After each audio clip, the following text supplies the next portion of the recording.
السلام علیکم ورحمۃ اللہ وبرکاتہ۔ اچھا، یہ ابھی عید نماز کے متعلق ہم بات کر رہے تھے کہ عید کے دن کھیل کود جو ہے اس میں شامل بھی ہو سکتے ہیں، اس کو دیکھنے کے لیے بھی جا سکتے ہیں۔ تو ایسا ایک واقعہ ملتا ہے، اماں جی عائشہ رضی اللہ عنہ فرماتی ہیں کہ عید کے دن نا سوان ڈھالوں اور نیزوں سے کھیلتے تھے، کہ جو اس وقت کے جو لوگ تھے سودان۔ تو رسول اللہ صلی اللہ علیہ وسلم نے مجھ سے پوچھا کیا تم انہیں دیکھنا چاہتی ہو؟ میں نے کہا ہاں۔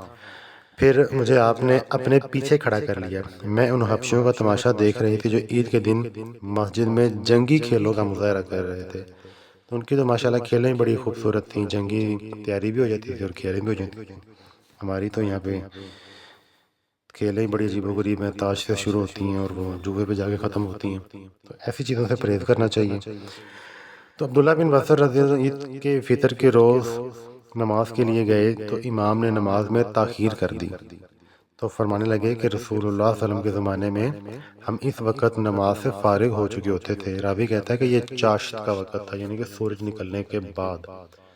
تو اس سے یہ چیز ثابت ہوتی ہے کہ عید کی نماز جلدی ہونی چاہیے، مختصر خطبہ ہونا چاہیے، مختصر نصیحت ہونی چاہیے۔ تو ہمارے ہاں تو کافی لیٹ ہو جاتے ہیں ہم لوگ، تو عید الاضحیٰ میں خاص کر اس کا خیال کرنا چاہیے، جا کے جنہوں نے قربانی کرنی ہے اس کا ٹائم شارٹ ہوتا ہے اس لیے۔ تو ایک اور نبی علیہ وسلم نے اس کا ہمیں حکم دیا ہے کہ جب آپ عید کی نماز کے لیے جائیں تو جو آنے اور جانے والا رستہ ہے اس کو تبدیل کر لیا کریں، کیونکہ نبی رحمۃ اللہ علیہ وسلم عید کے دن اپنے آنے اور جانے والا راستہ جو ہے وہ تبدیل کر لیا کرتے تھے، آتے کسی اور راستے سے، جاتے کسی اور راستے سے۔ اب ہماری ماؤں بہنوں کے لیے بڑا اللہ کے نبی نے ایک خوبصورت ان کو پیغام دیا ہے کہ ام عطیہ رضی اللہ عنہما کہتی ہیں کہ ہمیں حکم دیا گیا کہ ہم اگر جو بیماریوں والی خاص عورتوں کو جو بیماری کے دن ہوتے ہیں ان پہ، اور جن کے پاس پردہ نہ ہوتا تھا ان کو، دونوں کو عیدوں میں کہا کہ وہ مسلمانوں کی نماز میں یعنی کہ جماعت میں حاضر ہوں۔ تو ایسی عورتیں جو اس بیماری کے ٹائم سے گزر رہی ہوں ان کو چاہیے کہ وہ مسجد میں آئیں اور وہ نماز سے الگ رہیں، یعنی کہ وہ نماز نہ پڑھیں۔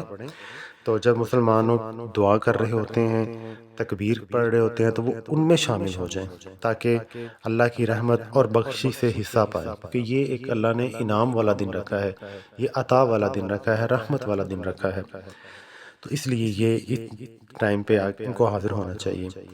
تو ایک عورت نے کہا کہ اگر ہمیں سے کسی کے پاس چادر نہ ہو اور یعنی کہ اوڑھنے کے لیے کچھ نہ ہو، تو آپ نے فرمایا کہ اسے ساتھ والی عورت سے چادر لے لینی چاہیے، کسی سے ادھار لے لینی چاہیے، یعنی کہ اس قدر آپ نے آنے کی تلقین کی ہے۔